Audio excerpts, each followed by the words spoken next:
سلام به همه. با مهمترین خبرهای امروز همراه من باشید. شورشیان سوریه از برقراری آتشبس فوری در جنوب این کشور خبر دادند و از تمام طرفهای درگیر خواستند به این توافق پایبند بمانند.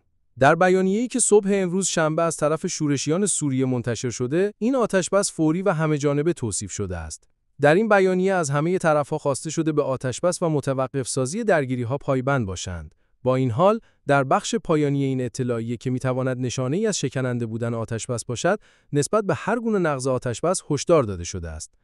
پیش از انتشار این بیانیه، تام باراک نماینده ویژه رئیس جمهور آمریکا در امور سوریه اعلام کرده بود که با میانجیگری واشنگتن، ترکیه و اردن، طرف‌های درگیر در سوریه بر سر برقراری آتشبس در جنوب سوریه به توافق رسیدند. باراک در حساب خود در شبکه ایکس اشاره کرده بود که دولت سوریه اجازه یافته به مدت 48 ساعت به طور محدود نیروهای خود را وارد استان السویدا کند تا شرایط را کنترل کند. تنش در سوریه از روز یکشنبه هفته گذشته در استان السویدا آغاز شد و مرگ یک شهروند دروزی به درگیری میان عشایر عرب و دروزیان انجامید.